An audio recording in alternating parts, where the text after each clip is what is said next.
Here's a quick podcast for all you true crime fans. The case of the missing Reeses. It was me at the store with my mouth. Motive? They're Reeses. What was I going to do? Stop myself? Tune in next time to see if I do it again. Spoiler, I will. Wow, that had everything. Reeses, suspense, Reeses. Everyone loves an unexpected plot twist, but your education shouldn't be one of them. And nobody understands that better than Southern New Hampshire University. SNHU's online degree programs provide the flexibility you need, backed by support you can count on. With over 200 affordable options in psychology, criminal justice, business, and more, SNHU is built to fit your life and your budget. Visit snhu.edu/lastpodcast to learn more. That's snhu.edu/lastpodcast. There's no place to escape to. This is the last podcast. On the left. That's when the cannibalism started. What was that?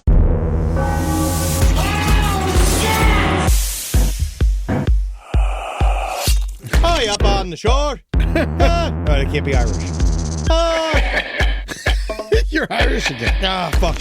But it's kind of like an Irish. I was listening to Shirley talk this morning.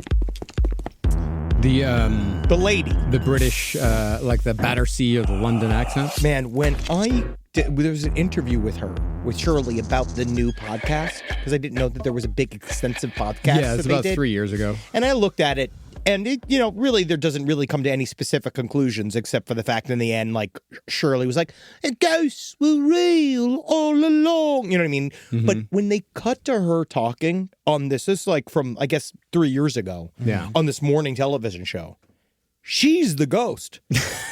Now, currently? Yes, British people turn into ghosts while they're alive. Oh, yeah, at age like 44, I believe. Something happens where one day she was a young girl and then she was a woman, and then all of a sudden, when you turn into the I knew that ghost was coming. Well, you have a specific fear of old people, though. You and Jackie both. I mean, it's fear. Yeah. Yeah, it's a fear. Yeah, you have you were both truly afraid of old people. You're disturbed by them. They're easy to fight. It's the weird, you know what it is? It's loose faces. They pose you no threat. There's something about them. I don't like them. Yeah. I don't like them. They skeeve me out. They make you uneasy. They do. And I think you take a pad of paper from an old person, it'll ruin their month. I know. And I guess that's the problem, is that there's so many of them on hair triggers. Yeah. Hair triggers. But what's the thing? Once the trigger is pulled, what happens? Nothing. Sometimes they take a plane down. I don't know, man. It's just like you could take their socks and they'll die. Yeah. Welcome to the last podcast on the left. Ladies and gentlemen, my name is Marcus Parks. I'm here with the elder-phobic Henry Zabrowski. I will say that there's nothing that quite keeps me more together elementary as a female as my compression socks. Because without them, I would explode.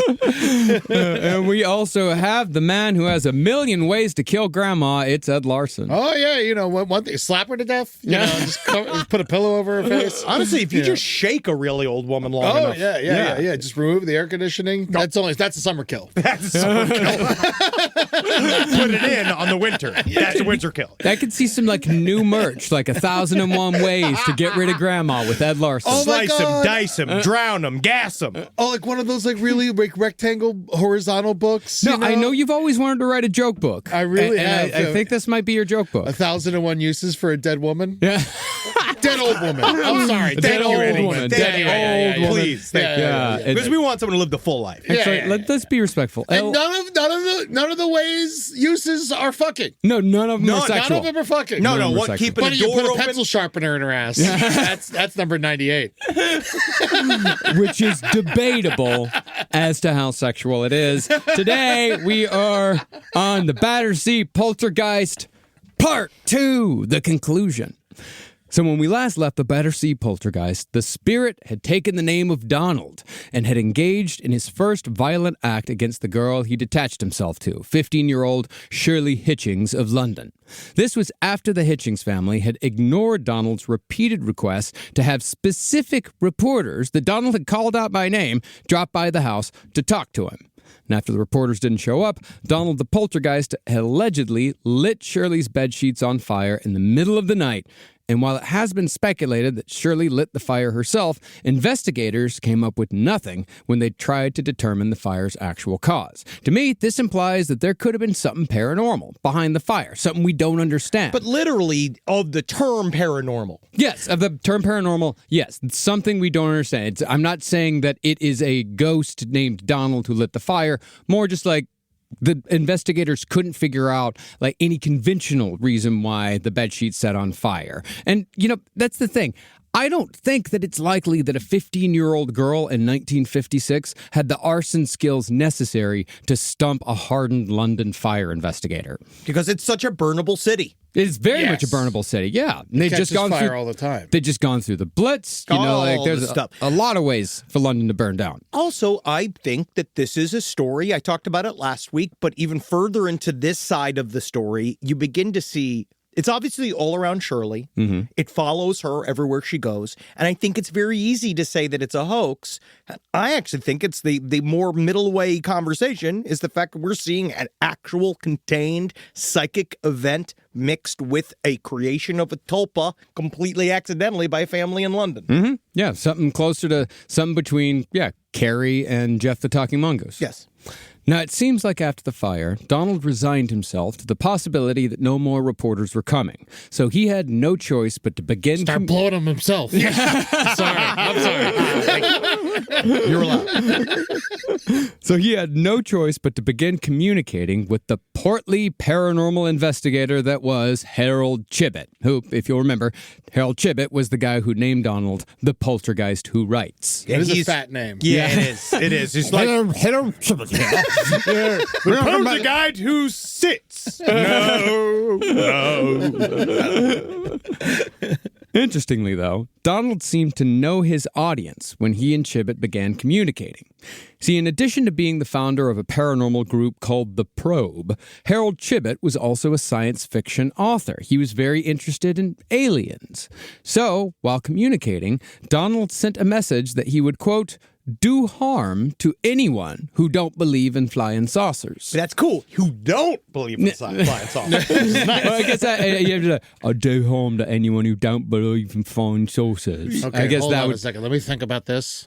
I don't, but I believe. Yeah. Figure out the double negative. That's how they get you with that Michael Caine British ghost logic. Well, Donald also claimed that he had knowledge of space travel, knowledge that was unknown to any human. This is the first time I've ever heard of a poltergeist bringing aliens into it. Go north! Yeah. And he also had knowledge of 8-foot-tall beings who were living on no less than 5 other planets in our solar system. Oh, poor Chibbet just going, oh, sorry, I just made another mess in my britches. This is the most fabulous conflagration of topics I've ever heard. Is this turning into Space Jam? It might. I think it's space jelly. It's more space marmalade. Space marmalade. Put it on my crumpets. Angry. But just as quickly as Donald had gotten friendly with Chibbet, he switched back to threats of arson. He claimed that he was going to set fire to Nan's bed, referring to Shirley's grandmother, Ethel, and that everyone should get ready for fire. And as it happened, on the evening of that threat, the family stove repeatedly turned itself on, and the stove kicking on by itself soon became a fairly regular occurrence in the Hitchings home. And it wasn't a gas stove, it was an electric stove, but still, it could cause fires. Yeah. That's almost number one in poltergeist activity in terms of operating with fire and operating a stove. Yeah. Which I find interesting. I just dealt with this with the ghost in the box in my home, where I was told, obviously when we received the ghost, Jason, we knew that it would have an issue with flame and fire and that it would move things. That's what they said. And I spoke with Jason. It's true. I gave him a little gift. I gave him a joint and I gave him some alcohol because I knew he liked that in life. And then when I went, I was grilling and I was talking with Jason and I had put hamburgers out on the grill with it fully going. And then when I came back out, the grill was turned off. Really? Yes. So you just run out of gas? No, the dials were completely turned. Oh, maybe he was a cook and he was mad you were burning the food. I wasn't. I had a timer. Sounds like you were burning it. I don't do that anymore. Also, it's very difficult to cook hamburgers to temperature on a grill. We all know this. And if you're asking for a medium rare temperature burger at a fucking backyard barbecue, leave. Yeah, no, you definitely should. I'm trying to wrap my head around this right now. So Harold Chibbet, this is what it looks like to me. Okay. All right. Harold Chibbet is a fraud, but there's a real ghost in the house. I don't believe that Harold Chibbet is a fraud. Harold Chibbet is a true believer. He's not actually. I would put Harold Chibbet in the category of, like the guys who were at the Enfield Poltergeist house. Okay. And the rectory, the Borley Rectory. The Borley Rectory. Yeah. Harold Chibbet is a true fucking believer. In fact, he is such a believer that he's going to spend years of his life trying to find a way to tell the world that this is real. Okay. He is a true believer to a fault. Okay. And it's also a specific type of ghost investigation. In America, we made it very aggro, right? The idea of that it's some battle between these forces of good and evil. Yeah, they all got like tactical vests on and shit. Yeah. Like headlamps. It started with the Warren. Like the Warrens started this like antagonistic style of ghost hunting. Yeah. These guys really were more like, I'd put like wildlife photographers. Yeah. Like he wanted to just be there and witness because he believed that if we just categorize all of this information, one day there will be a piece of proof. So he really is kind of just in the house. But that might instigate behavior from a little girl who's looking for attention or potentially a little girl who has untapped psychic abilities. Yeah. And also she likes boys and Harold Chibbet's Harold Chibbet. He's a man. Mm-hmm. And she don't got that taste yet for a big, thick British man. You gotta like vest fluff, cigar ash. Yes, the standards have not yet gone away, and she has not yet accepted that she can't have both. Now, after threatening to burn Grandma Ethel alive, Donald began hurling insults directly at Shirley's nan. Whoa. See, Ethel and Shirley had somewhat of a strained relationship, although the strain was very normal, very middle class, and very British.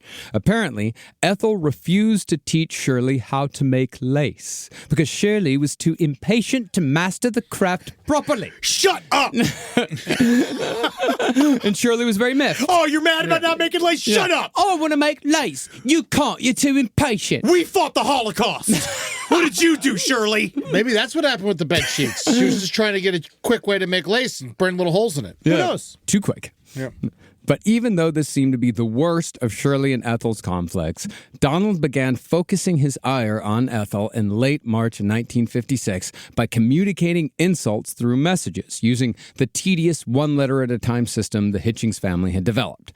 Tapping out each letter one by one, and I just find it so funny because think about this right before Henry reads it, like as Henry's reading this, think about this, is that these people are writing out this entire message one letter at a time. So it's like C. Well, it's what it is they're moving their finger. They have a piece E. They have a piece of paper. It's like a Ouija board. It's like a Ouija board. They have a piece of paper with the entire alphabet written on it, and then when they get to a certain letter, when they get to like D, they'll hear like, and then like they write down D, and then they get to E, and then write that down. Now, is it in order or is it the QWERTY system? It's in order. It's in order. Yeah, it's in order. But this is the message that took probably half an hour, 45 minutes to decipher. Hola, Posoco. Silly old bugger. She is old battle axe. Fast like nose overgrown beetroot. Silly old cow. Do as I say. Shit pan monkey chops. Windbag. Bum fluff. Shit you shit. Shit. You shit. You shit. You a shit. You a shit. Shit, you shit. Started losing it at the end. Well, and that's You shit. that's Use your words. That's the weird thing about it is that it does sometimes these even though they're tapping out the words one at a time, the messages do at times become more frenzied as they go on. Yes. Yes. S. Ooh, interesting. Yes. H. Maybe she. I. T. Fine. You. Fuck you. Fuck me. Fuck you. Fuck me. Shit me. I'm shit. I'm the one who shit. Windbag, I see. Oh, bum fluff. Bum fluff. Interesting. Now, not to keep being an asshole, but how's this little French boy speak English? Well, he also speaks French. He's 8 years old. He doesn't know shit, you shit. I He's know 15. everything. Yeah. Oh, he's 15. He's 15. Yeah. I thought the little boy died at 8. No, well, the little boy died at 8. But I grew up in heaven. Am I getting ahead of myself? You're getting ahead of yourself. Sorry about that. No, it's fine. I grew up in heaven. Everybody is dirty in heaven. Sex is illegal for me in heaven. Now, that message was communicated to Harold Chibbet, but Chibbet was unmoved. After Chibbet set aside what seemed to be an almost uncontrollable amount of anger towards Grandma Ethel, he began deducing Donald's identity. Donald, however, tried on a lot of hats before he finally settled on a winner. Who would say shit? You shit. At first, Donald gave information that implied that he'd been an actor at a famous London theater who died in 1753 at the age of 100. Wow. As proof, Donald gave a bunch of names that supposedly belonged to his fellow 18th century actors. That's easy. I can do that all day. Daniel Punch Chew. Reginald Act Most. Gwendolyn Act Least. I can do a lot of different. There's so many names you make up. Yeah. And most of these names, they were kind of close to the actor rosters that Harold Chibbet found in the archives, because Donald did name the theater. Yeah, how many British names are there? Quite a few. Well, like Tennyson Robertman. And his name is Ribbit Wondergunt. Pritchard Fairchild. Yeah, this is all names. But there was at least one name that Donald absolutely nailed. The spirit claimed to have known an actor and playwright with the incredible name of Richard Steele. Oh. Now, Chibbet was floored when he found the name Richard Steele in the history books. Because how would a 15-year-old know the name of an actor who'd been dead for 200 years? Especially a name as odd as Dick Steele. But even if it was a coincidence, Dick Steele was still enough to keep Harold Chibbet going. Now, after Donald spent weeks cycling through identities, he said he was an actor. Then he said he was an alien. Then he'd settle every once in a while into being a pyromaniac with a hatred for old ladies. Which is understandable. It's relatable. But he finally began to settle on a permanent identity by the end of March. He was claiming that he was a 15-year-old French prince who had almost been murdered during the French Revolution. Unlike his unluckier relatives who had met their ends with the guillotine, Donald claimed that he had escaped the revolution but had tragically drowned in the English Channel not too long after. That he had been imprisoned at 8 but had drowned at 15. Now, this is a big claim. So to prove it, Donald began leaving messages for Chibbet that described late 18th century France in great detail. Ah, yes, France. Many a street. France. Restaurants. France. Many ways for you to visit France in the 18th century.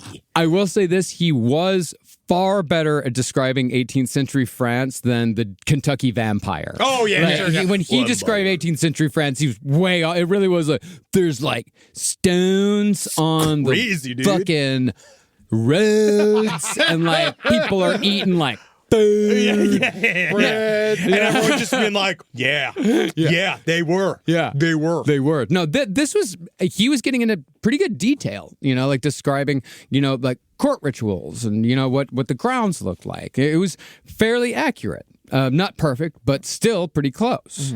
And this would have been absolutely incredible if not for the fact that a British TV series called The Adventures of the Scarlet Pimpernel, set during 18th century France and involving French royalty, It was airing at the same time that these claims began. Now, Shirley Hitchings claimed that she never watched a single episode of The Adventures of the Scarlet Pimpernel. It had an 18-episode run. It was actually one of Christopher Lee's first roles. He had an uncredited role as an executioner. Started off well. He was actually an executioner, and then he got hired to do the role. Yeah. I love him, the story of him describing killing a man in real life to Peter Jackson. Yeah. And while not a single episode of The Adventures of the Scarlet Pimpernel involved a drowned French prince, the emergence of the French royalty personality in Donald emerged right after this show finished airing. It must also be said that the airing of the show coincided with Donald's first celebrity request. In what would be a recurring theme, Donald left a message demanding that the Scarlet Pimpernel himself, a handsome young actor named Marius Goring, come visit the Hitching home just to say hi. But it's hard to get him. Yeah, it's hard to get anybody. Like, how do you get a celebrity to a young celebrity to like, hey, there's a ghost out in Battersea that wants to see you? Well, if you also offer to sell him your daughter, I think a lot of the weird guys will come out of the woodwork. That's what Shirley was banking on here. Yeah, maybe. Yeah, hopefully. It seems like it's just like a little girl who wants to meet her crush. I mean, it's true, right? But it's interesting in the way that the message was delivered versus what the message is. That's kind of what I keep coming around, is they keep talking about how the messages were found, and they were both highly strange, like written in weird, like papers and doing the kind of stuff, but also in this knocking, like weird way they do it in the long form knocking communication that they did, that it's just interesting. I feel like the ghost would ask to see normal people as well as celebrities. But he asked to see reporters. He did. But that's not a normal person to me. Those are people who are like out in the world with their names and papers and stuff like that. I'm agree with you. It is one of those things of why it's very easy to say the story is not true. Mm-hmm. Yeah, but it does also. But the thing is to use that as the only debunking method is to ignore everything else that happened. Yeah. It just keeps getting thicker. Yeah. Also, you remember when we were younger? I feel like the grandma. Yeah. But we're gonna take her down his ass. Do you not feel like when you were younger, there was a lot more Scarlet Pimpernel in pop culture? Yeah, it was huge in the 50s, and then it had like another revamp, and then another revamp, and then I remember it being a musical. Mm-hmm, yeah, and then it just kind of went away. I think it just became too hokey, and we stopped caring about. Aristocrats saving saving aristocrats. Yeah. But also then technically like Batman came from that. It was after Batman's better. Yeah. After the French bitched out and left the Vietnam War and we had to take over. Fucking losers. I like to fucking hear it. Finally, a real goddamn man's opinion. I'm not going to comment on that because that was a big can of worms you just opened there. Yeah, awesome. I'm just going to move right past it. it. Did give us the banh mi sandwich, and I love that. Yeah. Thank God for Vietnam. The one thing the Vietnam conflict brought me was summer rolls. And I will still argue that the scene with the French colonists in Apocalypse Now should have been left in the movie. It was awesome. I love the scene, but it was long and boring. It's very, debatable. It's long and fascinating and boring. Yes. Context. Rise from your grave. This podcast is brought to you by Squarespace. Squarespace is an all-in-one website platform that helps you stand out online. Yes, that's right. You don't have to smash your face with a hammer. You can just start a business. It's got everything you need on Squarespace, from securing your domain to building a professional site and showcasing your work all in one place. Let's say you want to show everybody how you can carve your ribs out of your lower abdomen so that you look more like a Ken doll. That's amazing. You can bring your vision to life with AI-powered design or curated templates, plus flexible editing tools that helps you create something that truly reflects your style, especially if you are somebody that is trying to corrupt the young men of America. That's what Squarespace is really going to help you. Squarespace makes it easy. It makes it easy for you to put all that together, and you just go to Squarespace and do it all. Thanks, Braden. Head to squarespace.com/left for a free trial. And when you're ready to launch, use offer code LEFT to save 10% off your first purchase of a website or domain. Summer means freedom. And for adults, summer means work next to freedom. But thanks to Mint Mobile's summer sale, it can almost feel like the work is playtime for the adults. Right now, all of Mint's plans are $15 per month, even unlimited. Free yourself from big wireless and switch to Mint Mobile for high-speed data and coverage on the T-Mobile 5G network. It's so well connected, I could call from anywhere, deep from well within my bunker, where my AI-fueled robots slowly but surely toil for me, but I know for a fact I'm saving money on my phone plan. Or up above, where I'm training all of my giant Amazon female warriors who will fight in bulletproof mesh. Also, honestly, Mint Mobile's really cheap, and it's really reliable, so you should use it. To get your new wireless plan for just $15 a month, go to mintmobile.com/LPOTL. That's mintmobile.com/LPOTL. Cut your wireless bill to $15 a month at mintmobile.com/LPOTL. That's it. There's no catch. Upfront payment of $45 per 3 months, $90 for 6 months, or $180 for 12 months. Plan required, $15 per month equivalent. Taxes and fees extra. Initial plan term only. Greater than 50 gigabytes may slow when network is busy. Includes up to 20 gigabyte hotspot. Capable device required. Availability, speed, and coverage varies. See mintmobile.com. If I think about where we were 20 years ago, and I think what we would use to protect our space, it would mostly involve bayonets, weed whackers, and assorted diesel-fueled dune buggies that we'd use to spread pollution so thick it kept the other improv comedians from stealing our material. But now, SimpliSafe has made all that so much easier. Using SimpliSafe here at the office has revolutionized our ability to use diesel-powered dune buggies for good, and not for chaos. Think about what your home security system does as an intruder approaches your house. Sits, waits. Not much. Just waits until the window breaks, and then it goes, oh no. But then you get some kind of alarm and a notification. What if the whole point was to stop the chain events before it even happened? Unlike traditional security systems that'll only alert you after a break-in is already underway, SimpliSafe is designed to help stop intruders before they get inside. It goes into their mind and makes them think of why they're doing this. I remember when we didn't have real security and all the podcasters were outside begging for our takes. Begging and scratching like a bunch of weasels. Now I can see them 25 feet away, and I can spray them with fire extinguisher liquid and stink gas. Not that it would make them smell any worse than they already did. SimpliSafe helps me lord over them all. SimpliSafe has been protecting your world for 20 years. Celebrate their anniversary with us and save 60% on your new SimpliSafe system at simplisafe.com/LPOTL. That's 60% off at simplisafe.com/LPOTL. Plus, when you order, write in our show name in the How'd You Hear About Us survey in order to let them know we sent you. Don't forget, there's no safe like SimpliSafe. Now, after Donald's request for a celebrity visit was denied, he made a statement that would send Harold Chibbet down an obsessive investigative rabbit hole that would go on for years on end. After weeks of false starts when it came to Donald's identity, the poltergeist finally stuck to one and communicated that his real name was Louis. He was indeed a crown prince of France, and he had indeed been killed as a result of the revolution. Now, Chibbet took this statement and ran with it, because this message heavily implied that Donald was actually the spirit of Prince Louis, a.k.a. Louis XVII, son of King Louis XVI. King Louis, of course, had been executed during the French Revolution in 1793, and according to historical record, Prince Louis died not too long after.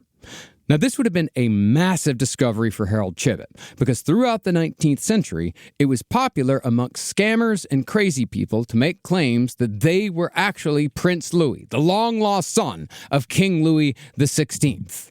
Usually, scammers would have some sort of harrowing tale to tell as far as how they had escaped the French Revolution, and they would sometimes even have documentation to back it up. Prince Louis's fate was therefore the subject of no less than 500 100 books That's just so in the coming centuries. It's so amazing. I had no fucking idea about this stupid conspiracy theory, and it was that big. No clue. Well, it's not a conspiracy. It's just one guy. Well, it's kind of like, what's his name? What was the daughter from the I'll Russian get to that royal here. family? I mean, that's really what it's like. I mean, as far as the cottage industry goes, think of it like the JFK conspiracy. You know, there's just a whole industry around it. There was a whole industry around the Prince Louis story. And this scam was the antecedent to the Princess Anastasia claims that were made throughout the 20th century, in which women came forward to say that they were the last surviving member of the Romanov dynasty and had somehow survived the mass basement execution that came as a result of the Russian Revolution. It's this interesting thing in which, you know, the people have a revolution, they kill a bunch of royal children, and then somebody comes forth to say, like, no, I survived, and I am that royal. Yeah, because they hope that they'll get money. Yeah. No. It's about money, fame, getting into the aristocracy by actually doing nothing. I feel like it has to have worked at least once. I mean, honestly, the aristocrats get in there doing nothing anyway. What's it different if you lie to get in there? True. Amen, brother. Now, as far as Prince Louis went, the real story is indeed harrowing. King Louis XVI was guillotined in January of 1793. But his wife, Marie Antoinette, and his son, Prince Louis, were separated and imprisoned by revolutionaries until their fates were decided. And we're in real history. This is real this Prince is Louis. Yeah. Now, Prince Louis was just 8 years old when all this happened, but he was nevertheless locked in a dark, damp cell where he was fed infrequently and his jailers physically abused him. Hey, it's hard for a kid that age to get his own room. Yeah. It's truly, and also, how much fun would it be to beat up a little prince? Yeah, that's the problem. It's too much fun. Eventually, the terrible treatment enabled the revolutionaries to convince Prince Louis that his mother and sister had sexually molested him prior to his imprisonment. This is more proof of the decadent royals. This false accusation of sexual abuse was used as evidence in Marie Antoinette's show trial, the one that the revolutionaries set up for in order to basically give them license to cut off her head. And of course, the trial ended in a death sentence, and Marie Antoinette was executed by guillotine in October of 1793. Interesting. I had no idea any of that. Oh, yeah. No, the sexual abuse thing, that was a really big part of, like, this woman needs to die. Like, look at how decadent she was. Look at how awful she was. You know, it's because they needed some personal. Extra. They needed some extra. Yeah, they needed to show that, like, it wasn't enough to just show that, you know, we're starving while, you know, they're in their palace in Versailles. They also needed to show, like, They got to be evil. Yeah, they have to be evil, too. They can't just be out of touch. Yeah, they can't just be on the wrong side of history. Yeah. But the crazy part of this story is that the revolutionaries simply left young Prince Louis to rot in jail. Over the course of about a year and a half, the prince became unrecognizable. He was covered in sores, and he eventually died from tuberculosis in prison at the age of 10. As was medieval European tradition, a physician cut out Prince Louis's heart and secretly smuggled it out of prison, preserved in wine. Very French. The rest of the body was reportedly dumped in one of the many mass graves that had been dug to bury the thousands of people who were executed during the French Revolution. It's estimated that about 17,000 people were guillotined during the French Revolution. That's awesome. That's a lot of blood. It's so much blood. Oh my God, the headrooms. I can't wait till we do this. They must have got sick. Yeah. But no one liked it. Actually, it was a problem. It was the massive amount of bodies. It was a huge problem health-wise. But the physician held on to the heart of Prince Louis until 1815. That was the year the French monarchy was restored, Napoleon and all that. The physician attempted to give the heart to Prince Louis's uncle, King Louis XVIII. But the new king declined to accept the ghoulish gift. You keep it. Yeah, you know what? You've already had it. You've already you're close to it. You know, I don't want to get in there. I don't want to change its schedule. Well, instead, the heart passed through the hands of various European royals until it was finally laid to rest in a necropolis reserved for French royalty. Oh, I thought it was Dick Cheney's chest. Yeah, baby. Unfortunately, did you hear the news? What? Dick Cheney's got a big old hog. Oh, of course he does. He's a piece of shit. Yeah. Yeah, he's got that amount of confidence. Yeah. That's big dick confidence. Big old hog. Yeah. They found that on the autopsy, dude. It's like, I can't even get to his chest. This giant cock's in the way. Someone Get this the hell out of the way. Off, Honestly, please. can we pin this back behind him? Can we shove this up his ass? Fortunately, my cock shrunk 3 inches those few years I had the heart of that little French boy. Don't worry, we'll tug the rest of it out. Well, the heart stayed in the necropolis until 1999, when it was removed and DNA tested. At long last, the test proved that the heart did indeed belong to Prince Louis. Wow. And it was eventually laid to rest with the bodies of his parents, Marie Antoinette and King Louis XVI. Oh, good for him. Yeah. Now, part of the reason why the heart had been DNA tested was because even back when Prince Louis died in 1795, rumors began immediately circulating that he had escaped prison and that the dead body of another child had been used in his place. As a result, dozens of imposters showed up at various European noble households over the following decades. One, a German clockmaker, even wrote memoirs that were so convincing that his death certificate and gravestone identified him as Louis XVII when he died in 1845. That clockmaker, however, was just one of dozens of men who claimed to be the so-called Lost Dauphin, men who hoped to ascend the ranks of European royalty. But that's all to say that if Donald the Poltergeist was indeed Prince Louis, the long-lost child king of France, then Harold Chibbet was on to a very big story indeed. And it would not be. The only problem is this is Harry Chibbet's main issue, is the fact that this is now where we really see the antiquity of his knowledge, where he has this idea now that it's a very specific ghost that does very specific things, and it's very easily categorical, like you can put it all together. It's easy. Now I need to figure out the history of this ghost, and we'll tell its story, and it'll be a whole thing, and it's actually going to prove that in its trickster-like presentation of the phenomena, it's going to embarrass him. Yes. Looking for this information and essentially going to, I might even say, waste most of the years of his life that he spent trying to connect Prince Louis to this ghost. That's a true haunting. Yeah, it is. I think that is the spookiest story of all, is Harry Chibbet reading about Prince Louis for no fucking reason. For years. For years. Well, I think the reason why he focused on this so much is because he wanted proof. Yes. And he thought that if the ghost could somehow say something that Shirley had no way of knowing, yes, and if he could connect that, then he could say, look, here's the proof that this is a poltergeist. You know, because he has no way of knowing how to prove this phenomena. I mean, he is collecting all of the information that he can through the Fortean method, but he is also looking to make his mark in the world of the paranormal, and he's trying as hard as he possibly can. Could be several ghosts. Oh, very much. That's another weird explanation of this whole thing. Now, even though Donald was supposedly communicating directly with Harold Chibbet as Prince Louis, it must be repeated that the house at number 63 Wycliffe was still extremely haunted, and Donald's antics were by no means limited to messages. It's said that furniture upended itself every night. Objects from the kitchen would go missing, or they'd fly through the air. And the taps and the knocks became so routine that each family member was greeted with a specific noise each morning. Can mine be a fart? Sure. That's my noise. That's my noise. What's Grandma? Come on!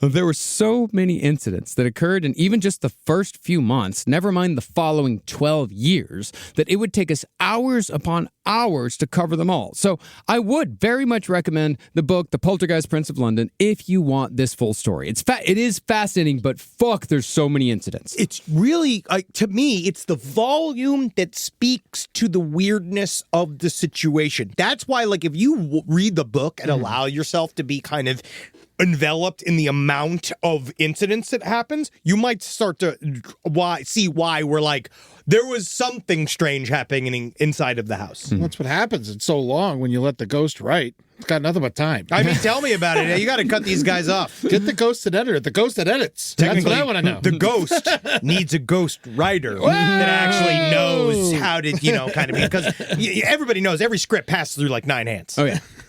But when you look at Donald the Poltergeist's overall goals, it seems like one of his biggest focuses was keeping Shirley from holding a job. He wanted Shirley at home, or quite possibly the other explanation is that Shirley wanted to be at home.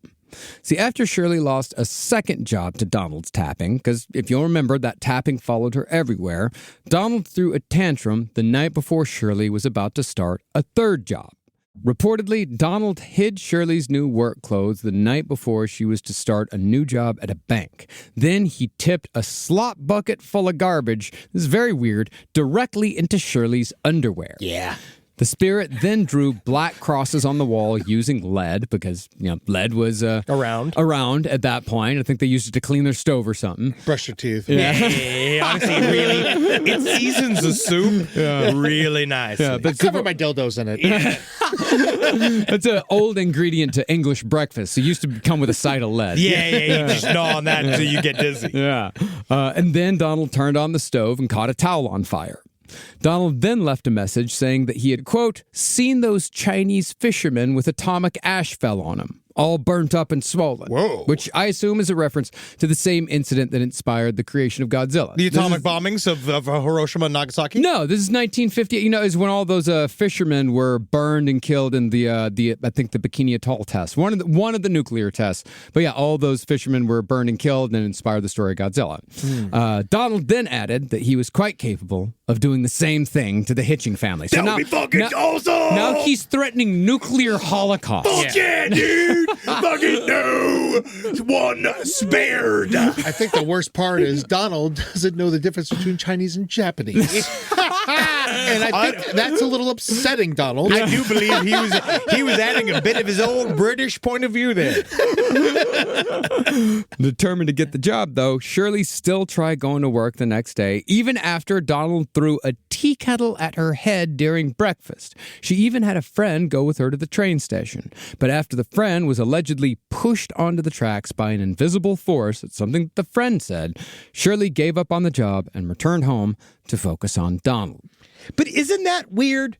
I know that it's really strange that it went with her so thickly, that the phenomena everywhere she went, and they all talk about it. That's the stuff that's really interesting, is the fact that the noises were so loud, you could hear them on the street. The fact that everywhere she went, they could hear this series of noises, and there's only so often she can fake it. I wonder if there's just this mixture of all of this stuff flying around. Yeah. I mean, I think it is a mixture because I bet she didn't want to work.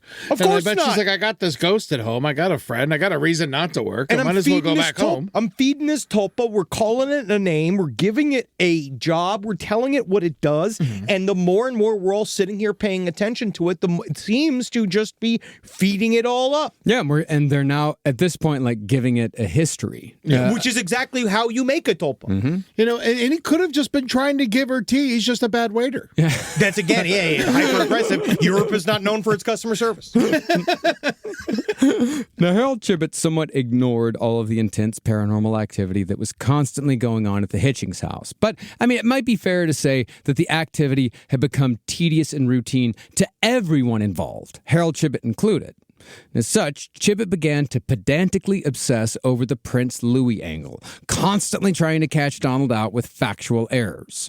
Now, Shirley steadfastly denied that she knew anything about French history, although a second paranormal researcher who popped into the house, he claimed that he did see French history books in Shirley's room. It also did not sound like that obscure of a story. No. Yeah. Also, if there's a French ghost in your house, I'd buy a book on French history to learn a little more about it. Just a bit, yeah. Interestingly, Donald the Poltergeist could communicate impassable French, and he was quite fond of drawing fleur-de-lis designs, often used to signify French royalty, around the Hitching home.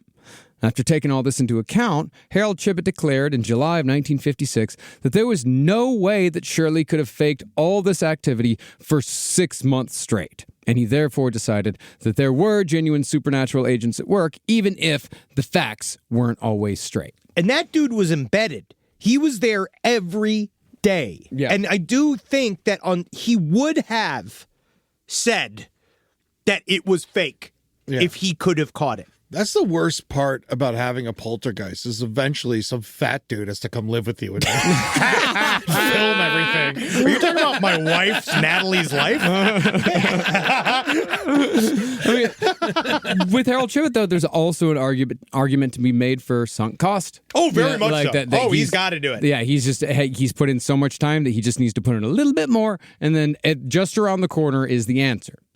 Now, after spending a few months getting hammered on all things 18th century French, Donald the Poltergeist briefly reverted to making threats against the family after Shirley's father, Wally, refused to buy Donald a typewriter. I mean, we do need to speed up this process. Honestly, can't we just try? Can he just get flashcards or something? He taps. Yeah. Get him a typewriter. Oh, but then just think about how loud a typewriter is, and that's never going to end. The ghost is like, we could just speed this up so much if you just get me a fucking typewriter. Yeah, come on. Now, for a brief period here, after the request for the typewriter was refused, Donald referred to himself as Shaggy Roots. Shaggy Roots. He took a new name. And I love this. Shaggy Root. Shaggy Roots is getting angry. Yeah.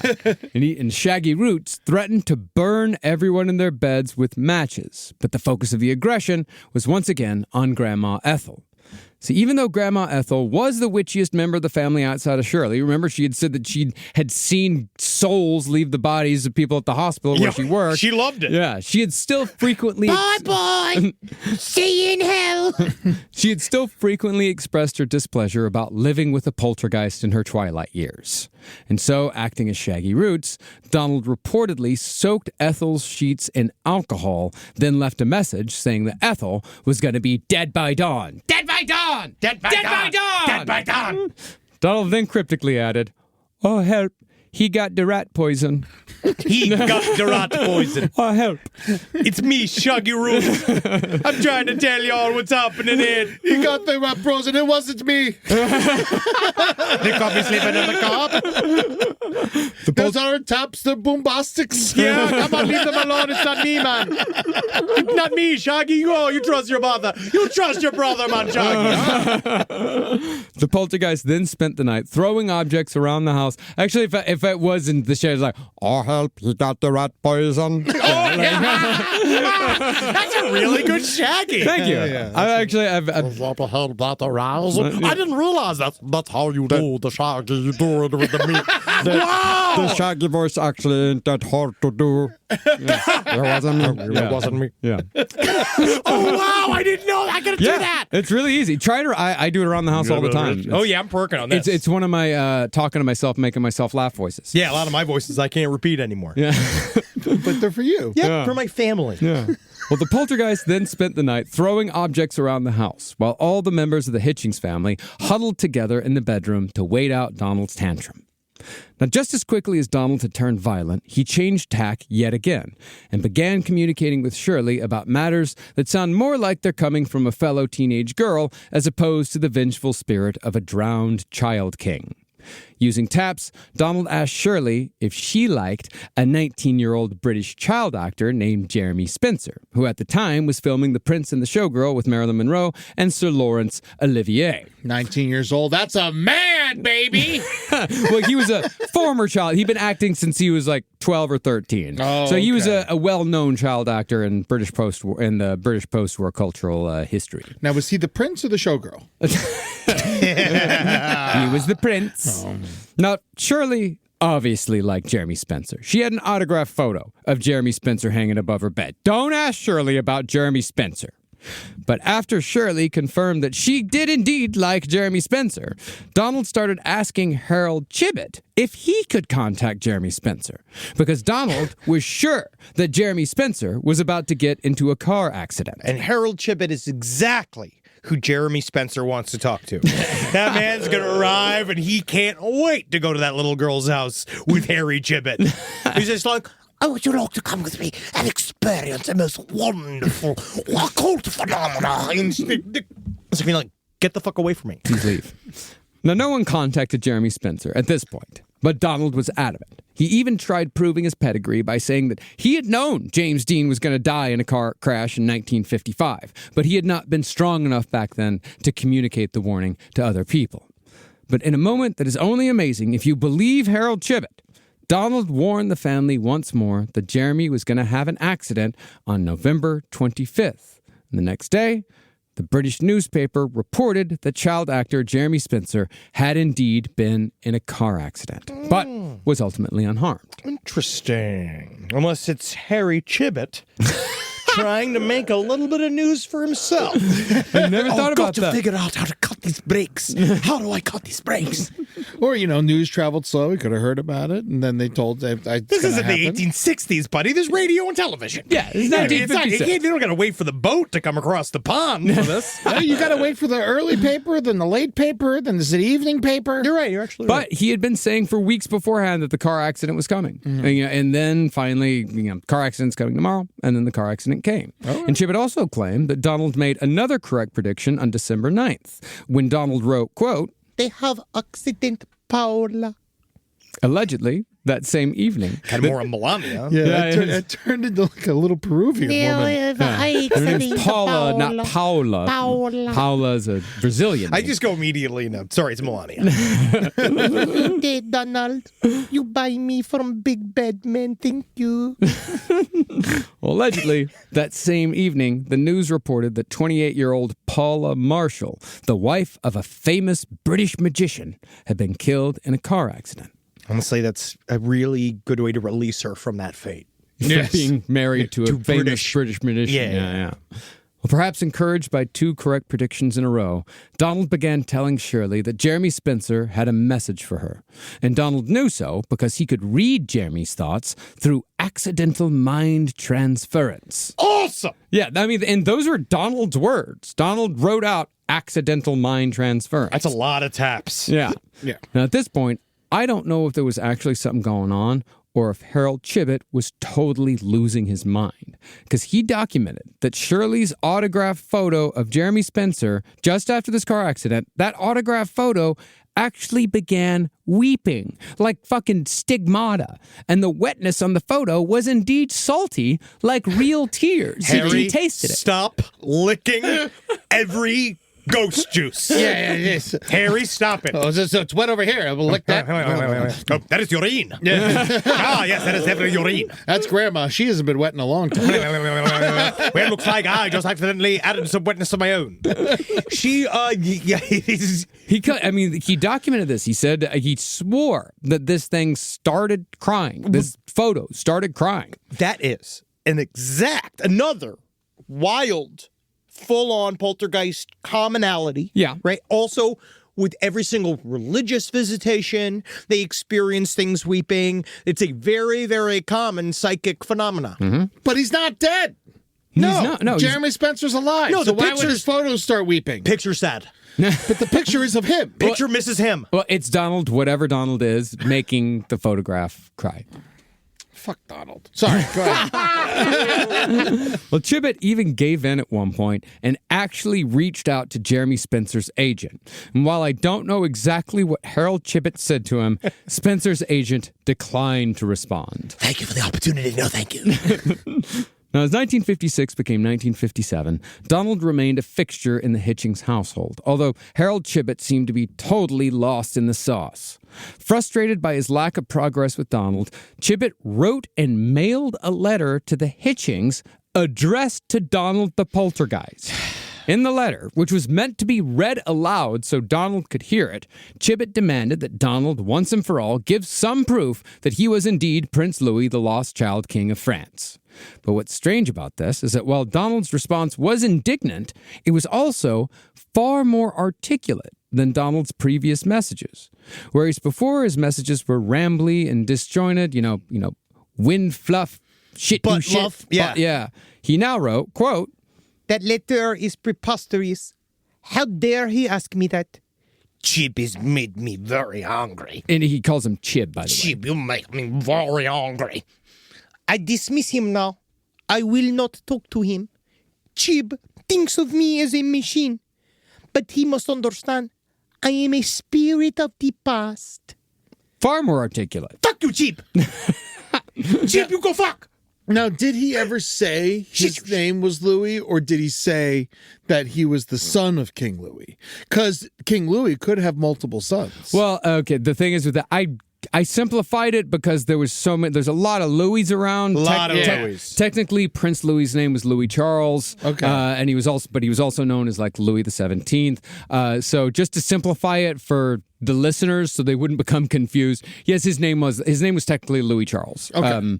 And really, like, Donald he didn't always call himself Donald. He just responded to Donald. Okay, gotcha. Donald then claimed that he was going to produce an old handkerchief if Chibbet needed evidence so badly. He does. He's asking for it. Just do it. Now, the handkerchief never materialized, nor did Chibbet respond. A few days later, though, Donald wrote that he was glad that Chib had apologized, even though Chibbet had never apologized. And I never will. I didn't apologize to the French. Actually, both of them seem to willfully forget the whole standoff. It's better if we just move on. Yeah. Because by February of 1957, they'd continued communicating with each other as if they'd never had the whole tiff. Look at Musk. You just right back in. You just move right along. Goes right back in. Now, despite Harold Chibbet's continued push towards the Prince Louis angle, Donald the Poltergeist had, by 1957, become focused mainly upon young, handsome male celebrities. By February, Donald was claiming to be the spirit of James Dean. And in another interesting twist, Donald's handwriting and grammar were much improved when he was playing James Dean. As James Dean, he wrote in what is by far my favorite message, quote, Now, I don't know who you good folks are, but I'm still waiting for help. Please hurry. I'm grateful to you, ma'am, for keeping me here, but I'm lost. I want to get back to my country. Look, mister, I'm James Dean. I didn't ask to come here, but I just guess I got here. So help me, please. I belong in California. It gives me the same vibes as, oh, Mama, I'm stuck in the orb. Mama, I'm in the orb. Mama, how this happened? I'm in the orb. Come on, get me out of this orb. Look, mister, I'm James Dean. I didn't come here. Help me, please. I belong in California. Bring me back to California. Signed, James Actor Dean. Live from your grave.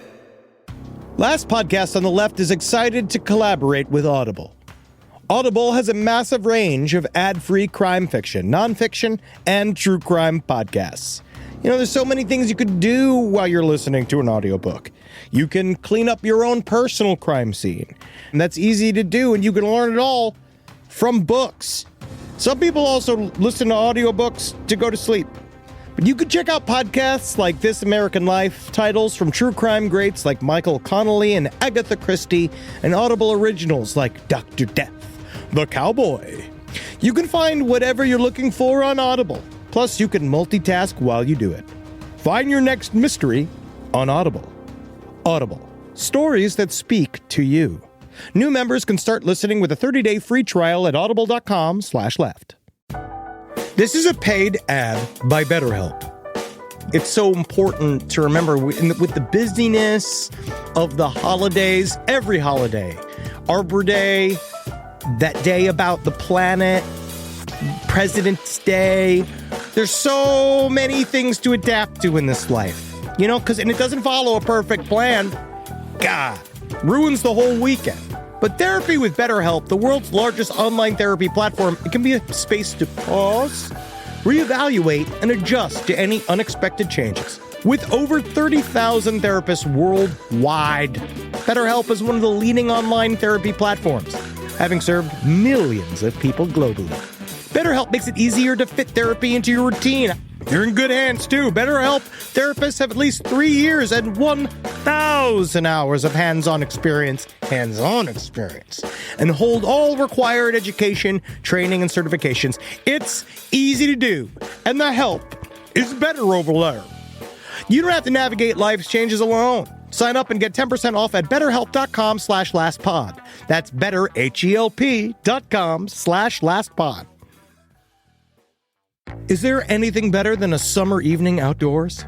Enjoy your space to the fullest with new greenery from Fast Growing Trees. I love a big, thick bush. Fast Growing Trees is America's largest, most trusted online nursery, and they can send me a big, thick bush any time of the day. It arrives at work, it arrives at my car. I can pinpoint on a Google map where it is. Send me a big, thick, brown bush. And they send it immediately when they have it, because sometimes the shaver comes to town. I remember one time I ordered a cherry wood tree from Fast Growing Trees. And my God, I couldn't cut it down, no matter what my father told me to do. I had to lie to him about it. And next thing you know, I became the first president of the United States of America.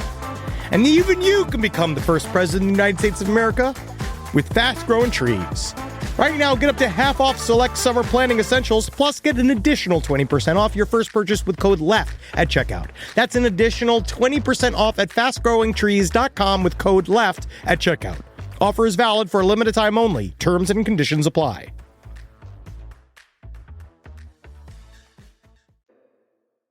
Now, at this point, Donald seemed to become confused even with himself. When Shirley started swooning over James Dean, Donald seemed to get jealous of the James Dean persona that he himself had created. Jesus. He told Shirley that he wasn't going to help James Dean, and he was going to cut off James Dean from sending messages entirely. You're not going to talk to James Dean anymore if you love James Dean so much, and you're going to talk to him. I just got to say, honestly, I don't care what you're fighting about, but if you could, get me back to California, because I hate it here. It's cold, it's rainy, there's no sucks. motorcycles. There's no men for me to dally with. I mean, actually, if you look at the message, it did kind of get like James Dean's pouty personality. He did. Like, I didn't ask to come here, but I guess I just got here. He was a great actor. He really was. He was incredible. You ever seen Giant? Oh, it's great. Yeah, love Giant. East of Eden, incredible. Now, Chibbet. He wasn't there, though. Yeah. He wasn't in the UK. No. But Chibbet, meanwhile, dutifully documented the messages that spelled out the fights between Donald and James Dean. And again, it must be said that this very well could have just been the ramblings of a high-strung, if imaginative teenage girl talking to herself. Very much so. Of course! Very much so. But what if it's all done with an uncontrollable childlike psychic ability? Like, what if all of that's true? Okay. And it's projected from her changing body. She's growing older. They always talk about this. It's connected to young women. She happens to have this latent telekinetic ability, and it's doing the will of a 15-year-old girl. I believe that over anything else. That's what I think is kind of happening here. I think that that's way more real than any poltergeist will ever be. Because eventually, a ghost would show up that's not like some hot teen boy. Sometimes, who knows? You know, like, that's hot the teen thing. boys die. Why is it all hot teen boys? Because hot teen boys die with fucking unfinished business all the time, every time. It's not just hot tea. I mean, Shaggy Root showed up, and he was just a fucking insane pyromaniac. Don't talk about Shaggy like that. I don't think Shaggy has a problem. I got to be setting fires, man. I don't care, man. Say you want about Shaggy. He's not a heartthrob, all right? He's not a super handsome man. I'm just not good at coaching being cooked. I gotta work on this. Now that I know that I can do that. Yeah. No, it wasn't me. Yeah. But if you look at the way this James Dean Donald fight works, it sounds like you're in the mind of a teenage girl who is in the throes of like just kind of a fantasy. You know? It's like, I've got this French boy king, and then James Dean comes in, and then the French boy king, Prince Louis, he gets jealous about James Dean. He's not going to let me talk to James Dean anymore, and he gets mad. You know, she's imagining that two boys are fighting over her, but at the same time, she's also communicating this fight through psychic taps. Like, it's insane. I'm starting to feel bad for Chibbet. Chibbet loves every minute of this. Never feel bad for Chibbet. He loves ghosts. At this point, he is getting very frustrated. It's starting to get tedious. Now, if it tells you anything, it's around the time that Donald was fighting with James Dean that the poltergeist began working very hard to get Shirley accepted into the Royal Academy of Dramatic Art so Shirley could become an actor. At the same time, Donald began writing letters, which I suppose Shirley stamped and mailed, to David Spencer, Jeremy Spencer's brother. See, David was also an actor, but he was also a producer, a writer, and a director. So in these letters, Donald begged David to give Shirley an acting job. That's huge! Failing David, maybe Jeremy could give Shirley an acting job. This is not a bad idea. Yeah. Well, if you want to get you want to be an actor on the stage, she can't be having taps following her everywhere. But the idea is you got to prop. What if she was in Anything Goes? She could do taps. Oh shit! Or she would look so much better. Dude, and stomp, stomp dude. for people. They didn't have stomp back No, then. you could throw the kettles back and forth. That's the thing is you can't control the tapping, so it's going to throw all the rhythm off. She'd actually be the worst person to be in stomp or tap. I wish a poltergeist would inhabit a black person. It happens.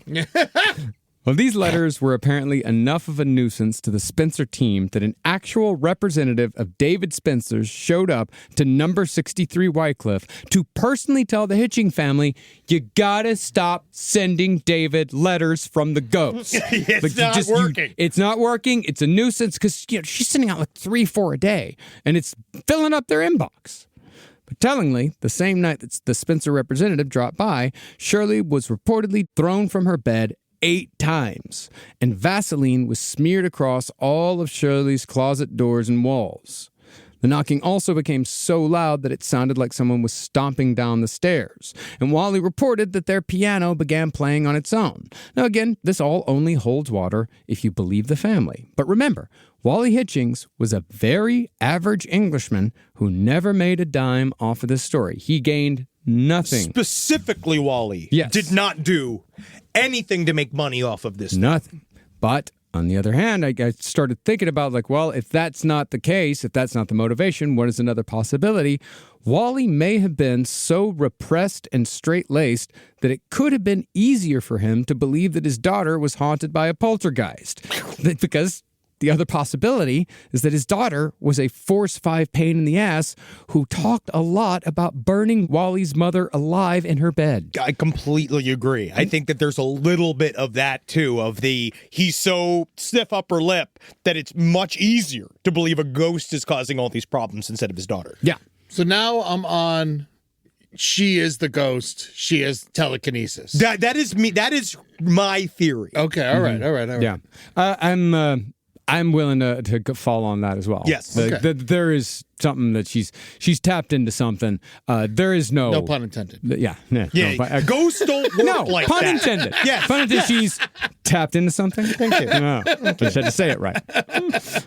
Now, it's my personal opinion. I guess that we're all there. It's kind of both.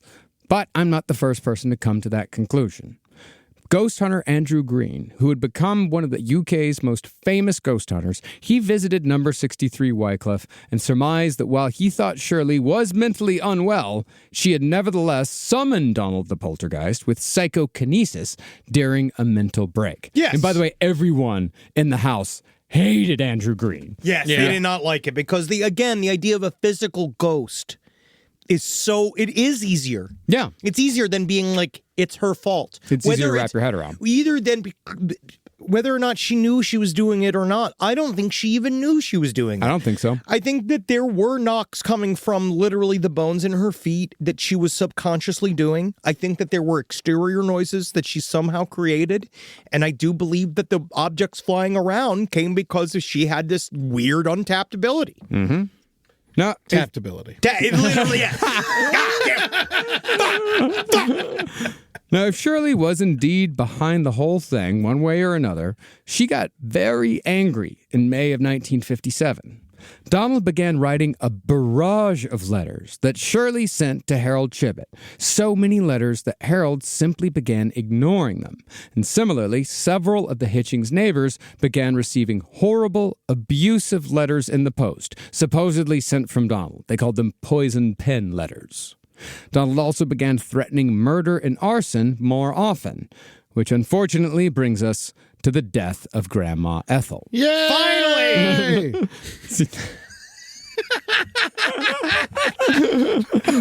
See, in July of 1957, Donald asked Wally and Kitty if they would buy Shirley some new makeup.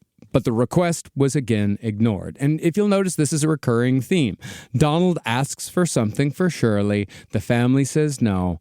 Donald throws a fit. Right after the request for makeup was made, 5 shillings went missing from Grandma Ethel's purse.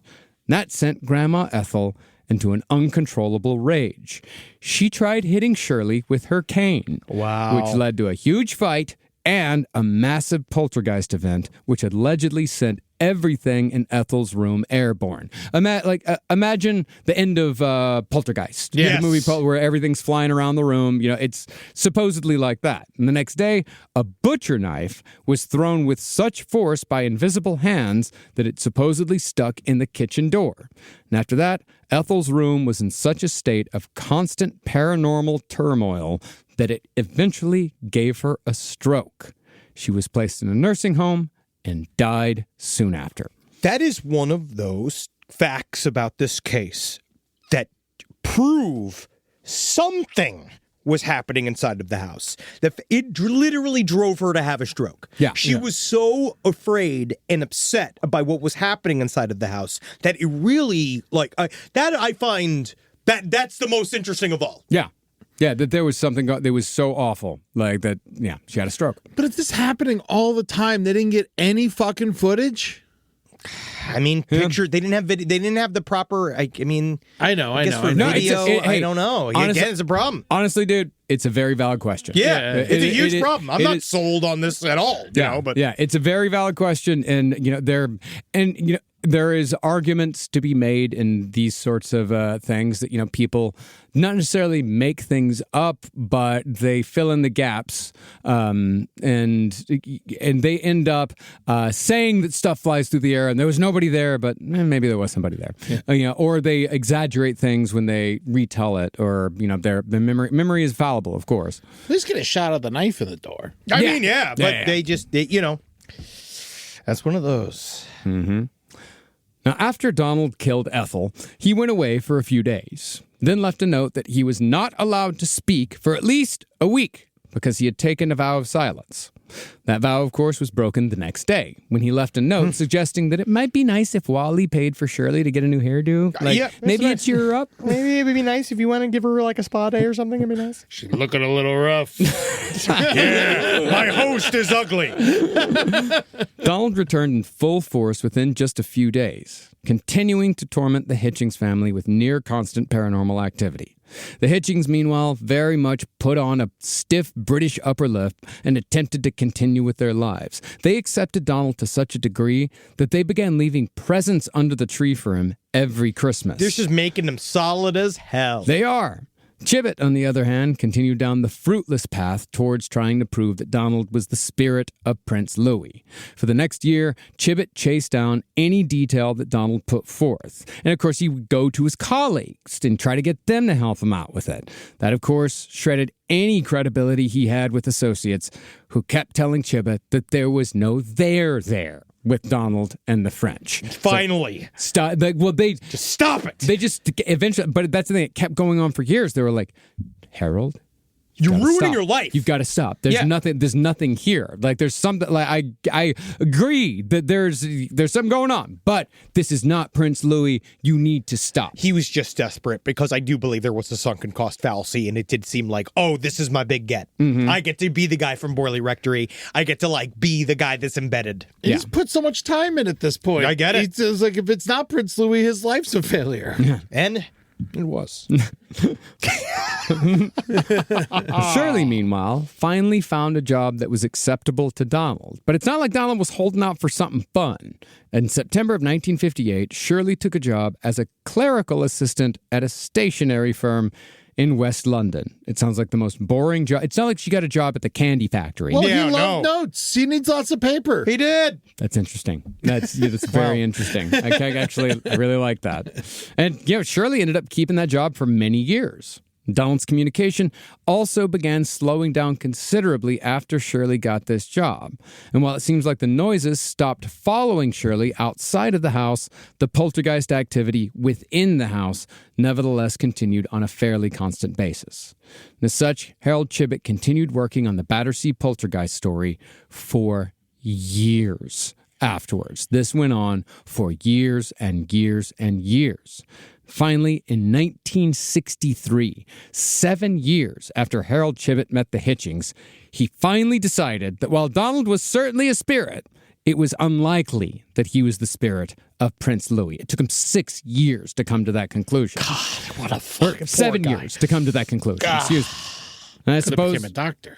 What? Yeah, he could have become a doctor. He could have been a real doctor in that time period. I suppose because he came to this conclusion, Harold Chibbet declined to make the French angle nor the celebrity angle the focus when he finally finished his manuscript about the case.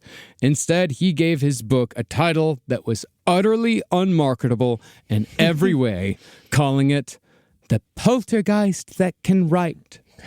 And this is why sometimes you need an American. Every once in a while, you need them in there because...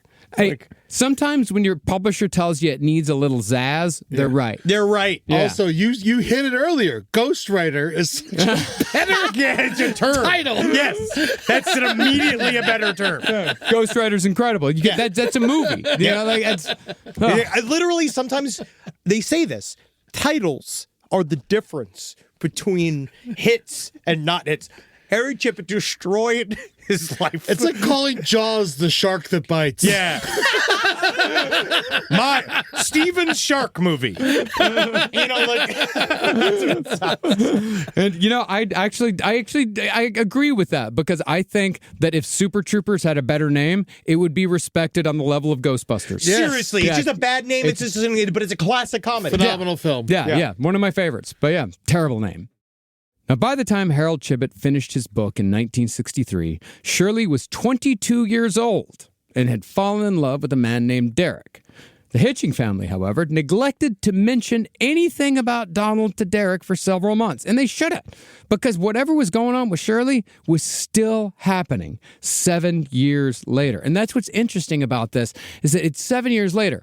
Harold Chibbet's gone. There's no reporters. There's no nothing, but something is still happening to the point where the family has to sit down and talk to this suitor. They have to talk to Derek and say like, hey, so there's this thing named Donald, and you're going to have to deal with it if you want to be with Shirley. It's very interesting. And Derek decided that if staying with Shirley meant that he had to accept Donald as well, then bring on the boogeyman. Oh, yeah, dude. He got it, man, because I guess that poltergeist knew what we all didn't know, that she had that coochie that wouldn't quit, and she was wife material.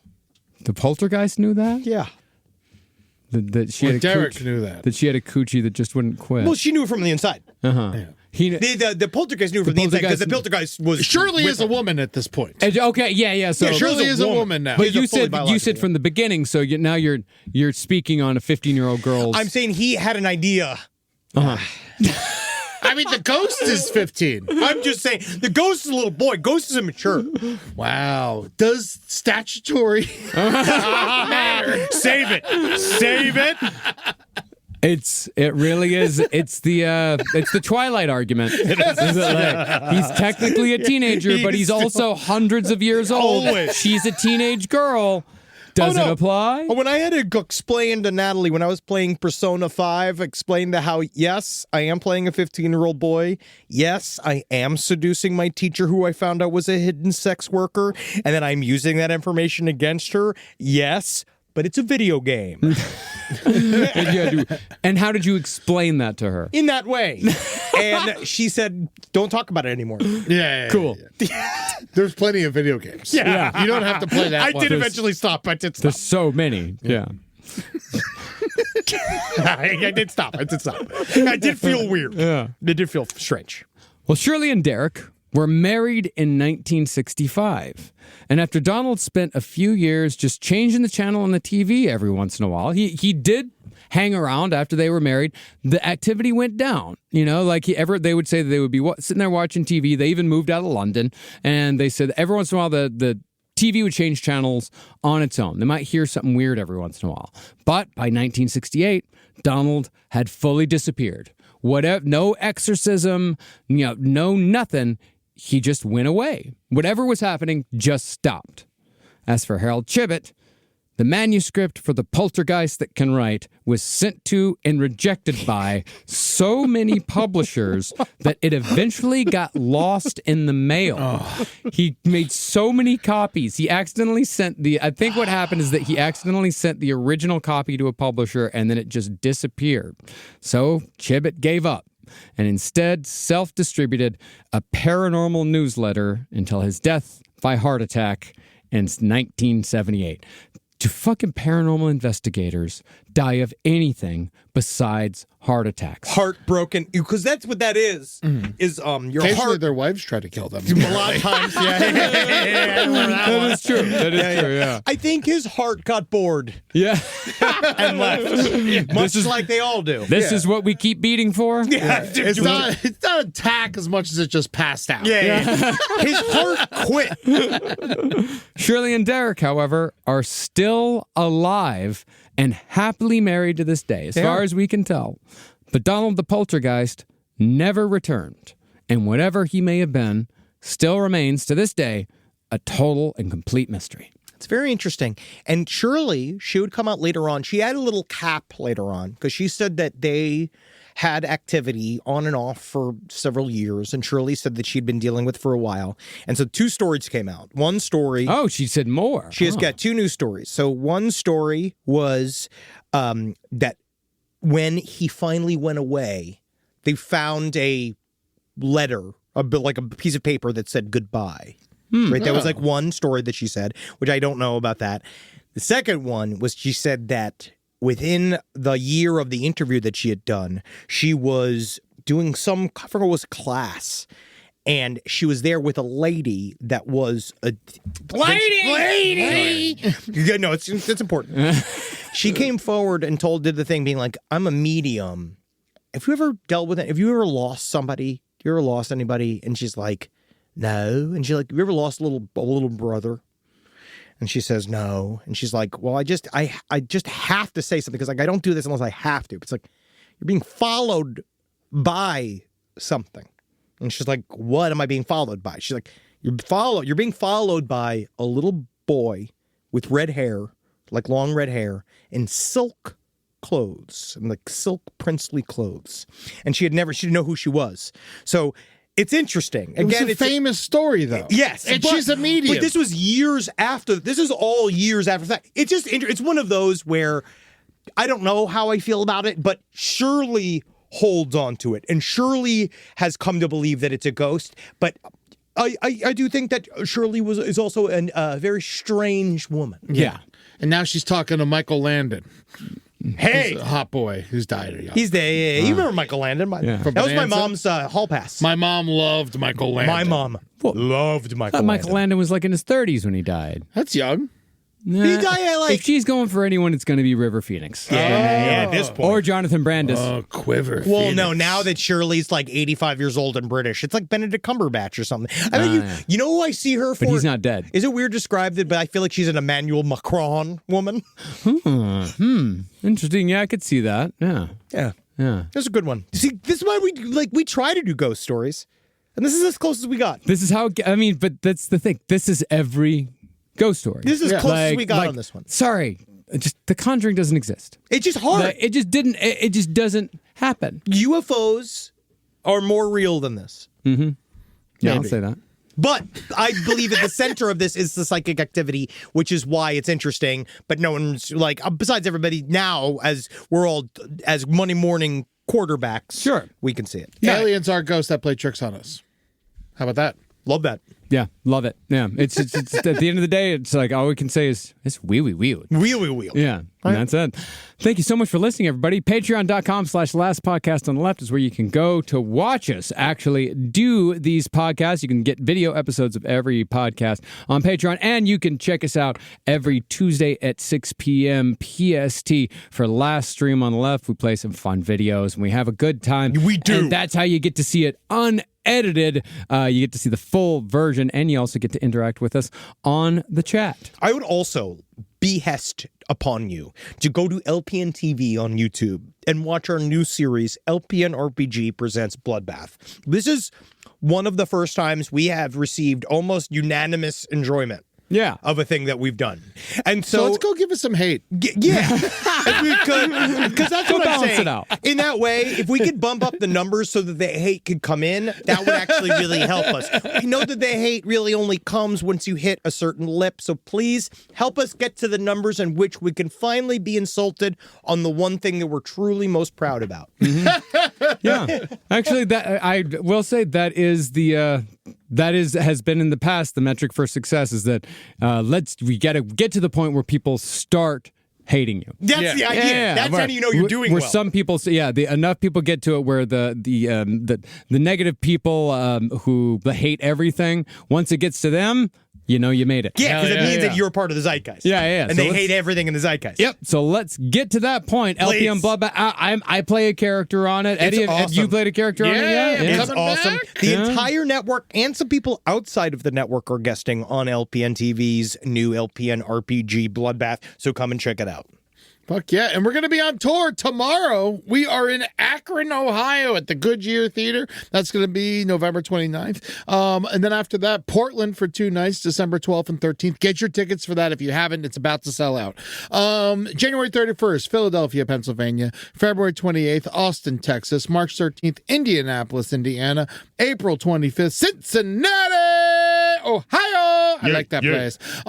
May 29th, Pittsburgh, Pennsylvania. June 27th, Grand Rapids, Michigan. July 17th, Tulsa, Oklahoma. July 18th, Oklahoma City. And then on the 12th of December, come check out Henry and I at Wise Guys Comedy. I think it's at the town center one. This is what, past the Luxor, past the airport. We're They coming put us to in the Epstein corner. country. That's right. Las Vegas, Nevada, December 7th. Come see Henry and I. And of course, on January 4th, I will be at the Oxnard Levity Live with a bunch of other people that you know and love. Julia Johns, Holden McNeely, Jake Young, and Carolina Hidalgo. It's going to be a lot of fun. I love you guys. I love you. It's very too. nice. Yes. Very good and spooky. We're coming back to some grisly-ass true crime in the next couple of weeks. So we'll see you there, won't we? Hail Satan.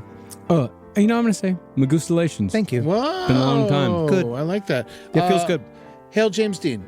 Yeah. Yeah. Hail Yeah. James Dean. Wow. Yeah. Yeah. Yeah, why not? And here's a tip. If you go to James Dean's hometown, there are 2 James Dean museums. One of them is run by the town. The other one is allegedly run by a convicted sex offender. So make sure to do your research. Which is the better one? Honestly, the one that was run by the town was closed for the season. So we only had to go to the other We one. had to go to the other one, but we did not find out until afterwards that the man who ran it was a convicted sex offender. And Was it a good museum? underwhelming because it was stuff like this is a jacket that was worn by a guy who was 2 grades above James Dean. This is some underwear that I imagine James Dean might have worn. Yeah, he'd like this. He'd like this. This is a motorcycle that looked kind of like James Dean. Well, I can't wait. I gotta buy a plane ticket to get wherever that is. Yeah. You know, James Dean, Jim Davis, for the creator of Garfield, and Jim Jones are all from the same 50-mile radius. Wow, lots of gyms. Yeah. What's in the water? Lasagna. Hail Satan, everyone. What happens when the person you trust most betrays you? Shohei and Ippei were one of the most famous bromances in professional sports. They were seen together nearly all the time, labeled best friends, until it all fell apart. It's a story you might have heard about, but turns out what was reported in the news was just the beginning. I'm Ippei Mizuhara, and you do have permission to record me. Listen to 30 for 30 podcast to hear the betrayal of Shohei Ohtani. Courage. I learned it from my adoptive mom. Hold my hand. You hold my hand. Learn about adopting a teen from foster care at adoptuskids.org. You can't imagine the reward. Brought to you by Adopt US Kids, the U.S. Department of Health and Human Services, and the Ad Council.